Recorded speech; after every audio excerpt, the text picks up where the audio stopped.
echo of his call. தேவன் தம்முடைய பிள்ளைகளை ஆசீர்வதிக்கிறார்.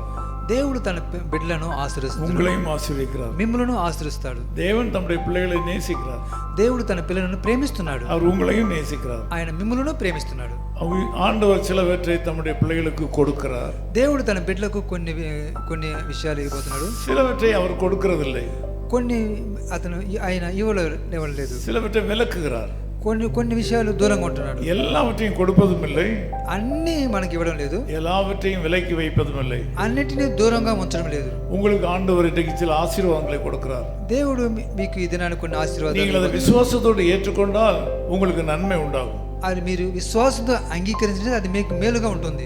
அதாவது யாத்திராகமம் 23:25 நம்ம படிக்கும்போது నిర్గమకాండము 23వ అధ్యాయము 25వ వచనం నుండి మనం చదివినట్లయితే உன்னிலிருந்து வியாதியை விலக்கு என்று சொல்கிறார். మీ యొద్ద నుండి వ్యాధులను తొలగిస్తాను. இன்றைக்கு உங்களுக்கு சில ஆசீர்வாதங்களை அவர் கட்டளையிடுகிறார். దేవుడు ఈ దినం మీకు ఆశీర్వాదములు కట్టలిస్తున్నాడు. நீங்கள் வேதத்தை திறந்து இந்த பகுதியை ஆழமாய் வாசித்து தியானிக்க வேண்டும். ఈ వాక్యాన్ని ధ్యానించాలి. ஆண்டவர் உங்களுக்கு இன்று கொடுக்கிற ஆசீர்வாதங்கள், దేవుడు తన హృదయంలో నుండి ఇచ్చే ఆశీర్వాదములను, உங்கள் அப்பத்தையும் தண்ணீரையும் ஆசீர்வதிப்பார். మీకు రొట్టెను పానములను ఆశీర్వదిస్తాడు. வியாதியை உங்களை விட்டு விலக்குவார். వ్యాధుల నుండి మిమ్మల్ని దూరం తెలియజేస్తాడు. உங்கள் வாழ்க்கையின் அடிப்படை தேவைகளை சந்திப்பார். మీకు ఆర్థిక ఇబ్బందులను తొలగిస్తాడు. உங்கள் வாழ்க்கையில தீமையான பகுதிகளை வேறற்று போக பண்ணுவார். మీకు జీవితంలో అనేక శ్రమల నుండి దూరము తొలగిస్తాడు. ஆண்டவர் சொல்கிறார், உங்கள் குடும்பத்திலே கற்பம் விடுதலும் மலடும் இராது. అందుకే తెలియజేస్తున్నాడు, మీకు గృహములో గర్భఫలం ఇస్తాడు. உங்கள் ஆயுசு நாட்களை ஆண்டவர் பூரணப்படுத்துவார். మీకు ఆయుష్ దినములను పొడిగిస్తాడు. நீங்கள் செய்ய வேண்டியது ஒரே ஒரு காரியம், మీరు చేయవలసిన కార్యం ఒకటి. தேவனுக்கு பயந்திருக்க வேண்டும். దేవునికి భయపడి ఉండాలి. தேவனுக்கு பயப்பட வேண்டும். దేవునికి భయపడి ఉండాలి. பயபக்தியோடு அவரை ஆராதிக்க வேண்டும். భయభక్తులతో ఆయనను ఆరాధించాలి. வாழ்க்கையில அவருக்கு பயந்து நடுங்கி வாழ வேண்டும். జీవితంలో ఆయనకు భయం భక్తి కలిగి ఉండాలి. கர்த்தருக்கு பயந்து அவர் வழிகளில் நடக்க வேண்டும். దేవునికి భయపడి ఆయన మార్గంలో నడవాలి. அவன் பாக்கியவான் என்று வேதம் சொல்கிறது. అందుకే భాగ్యవంతులని వాక్య లేఖనం நீங்கள் తెలుస్తుంది. தேவனுக்கு பயந்தால் தைரியம் கொள்ளலாம். మీరు దేవునికి భయపడితే ధైర్యవంతులుగా ఉండొచ్చు. தேவனிடத்தில் பெரிய காரியங்களை நீங்கள் எதிர்பார்க்கலாம். దేవుని ఎదురు నుండి మీరు గొప్ప కార్యములు ఎదురు చూడవచ్చు. தேவனுக்கு பயப்படாத மக்களை ஆண்டவர் ஆசீர்வதிக்க முடியாது. దేవునికి భయపడిన వ్యక్తులను దేవుడు ఆశించడు. நீங்கள் எந்த காரியத்தை செய்தாலும் మీరు ఏ కార్యము చేసినట్లయితే தேவனுக்கு பிரியமா என்று யோசித்து நீங்கள் செய்ய வேண்டும். దేవునికి ప్రియమైన కార్యమాని ఆలోచించి చేయాలి. எந்த காரியத்தை சிந்தித்தாலும் தேவனுக்கு பிரியமானதை சிந்திக்க வேண்டும். ఏ కార్యము ఆలోచించినా కానీ దేవునికి ఇష్టమైన కార్యముగా మీరు ఆలోచించాలి. தேவன் விரும்பாத ஒரு காரியத்தை சிந்திப்பதும் செய்வதும் ஆண்டவரை விட்டு தூரமாய் போவதற்கு சமம். దేవునికి ఇష్టమైన కార్యములు మీరు ఆలోచించడం మంచిది కాదు. ஆகவே நீங்கள் கர்த்தருக்கு பயந்து அவருடைய வழியில் நடந்தால், అందుకే దేవునికి భయపడి ఆయన మార్గంలో నడిచినట్లయితే ஆசீர்வாதங்கள் உங்களுக்கு வந்து ఈ ఆశీర్వాదములన్నీ మీకు இன்றைக்கே வந்து கிடைக்கும். అది ఈ రోజే మీకు వచ్చేరును. முழுமையாக தங்களை ஒப்பு கொடுக்காத மனிதர்களுக்கு ஆண்டவர் நன்மை வழங்குவதில்லை. పూర్ణంగా ఆయన ఒప్పగించుకుని బిడ్డలకు ఆయన ఆశీర్వాదం ఇవ్వడు. பூரணமான விசுவாசத்தில் தங்களை ஒப்பு கொடுக்காத மக்களுக்கு ஆண்டவர் ஆசீர்வாதங்களை கொடுப்பது இல்லை. పూర్ణముగా ఒప్పగించుకుని బిడ్డలకు దేవుడు ఆశీర్వాదం ఇవ్వడు. ஆகவே உங்கள் வாழ்க்கையில் அநேக காரியங்களை விலக்குவார்.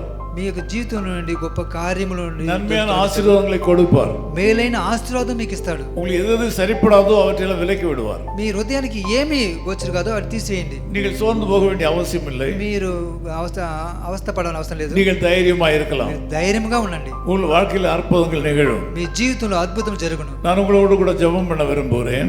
నేను మీ కొరకే ప్రార్థన ఆశిస్తున్నాను.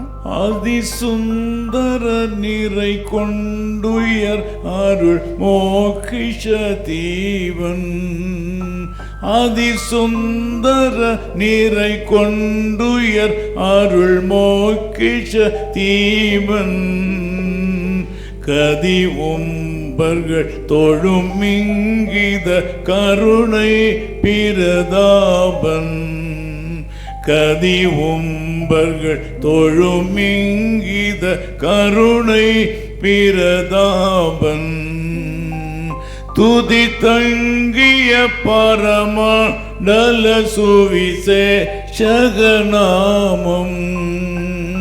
துதி தங்கிய பரமண்டல சுவிசேஷகநாமம், சுபமங்களமிகுசாம் பிரம்ம சுபசோபனசேமம், சுபமங்கள மிகுசம் பிரம்ம சுபசோபன சேமம். நேசபிதாவே உமக்கு நன்றி செலுத்துகிறோம். ప్రేమగల దేవా మీకు స్తోత్రం తెలియజేస్తున్నాను. நீ நல்லவரா இருக்கிறதற்காக உமக்கு ஸ்தோத்திரம். మీరు మంచివారుగా ఉన్నందుకై మీకు స్తోత్రములు ప్రభు. உம்முடைய மக்களை நீ நேசிக்கிறவராக இருக்கிறதற்காக ஸ்தோத்திரம். మీ ప్రజలను మీరు ప్రేమించే వారుగా ఉన్నందుకు మీకు உம்முடைய மக்களுடைய அடிப்படை தேவைகளை சந்திக்கிறதற்காக ஸ்தோத்திரம். మీ యొక్క బిడ్డ యొక్క అవస్థను మీరు இந்த நாளிலே தீமையான காரியங்களை தம்முடைய மக்களை விட்டு விலக்க போறதற்காக ஸ்தோத்திரம். దుష్ట కార్యములు వాళ్ళ తొలగిపోయిన చేయమని కోరుతున్నాం. உம்முடைய பிள்ளையுடைய சந்ததியை நீர் ஆசீர்வதிக்க போறதற்காக ஸ்தோத்திரம். బిడ్డ యొక్క సంతతిని మీరు ఆశ్రయించబోతున్నందుకై మీకు వందనాలు. கற்பம் விழுதலும் மலடும் இல்லாமல் இருக்க போறதற்காக ஸ்தோத்திரம். గర్భఫలాన్ని కుటుంబాన్ని ఆశ్రయించమని కోరుతున్నాం. ஜனங்களுடைய ஆயுஷ் நாட்களை கூட்டி கொடுக்க போறதற்காக ஸ்தோத்திரம். బిడ్డ యొక్క ఆయుష్ను మీరు పొడిగించినందుకే మీకు వందనాలు. நல்ல சுகவாழ்வை கொடுக்க போறதற்காக ஸ்தోத்திரம். సుఖ జీవితాన్ని వారికి ఇస్తున్నందుకే మీకు స్తోత్రం என்று சொல்கிறோம். మీకు స్తోత్రమని உங்களுக்கு తెలియజేస్తున్నాం. நன்றி என்று சொல்கிறோம். మీకు వందనాలు తెలియజేస్తున్నాం. இயேசு கிறிஸ்துவின் நாமத்தில் ஜெபிக்கிறோம் பிதாவே. యేసుక్రీస్తు నామములో ప్రార్థిస్తున్నాను తండ్రి. ఆమేన్. ఆమేన్. నీ పాదం మొక్కేదం నిత్యము స్తుతించి నిన్ను పాడి కీర్తించేదను. యేసయ్యా నీ ప్రేమ పొంగుచున్నది నాలోన నీ ప్రేమ పొంగుచున్నది. ఇరుకునందు పిలిచితివి నాకు సహాయము చేసితివి. చెడి ఎక్కడ తిరుగకుండా చేరవచ్చి నన్ను ఆదుకొంటివి.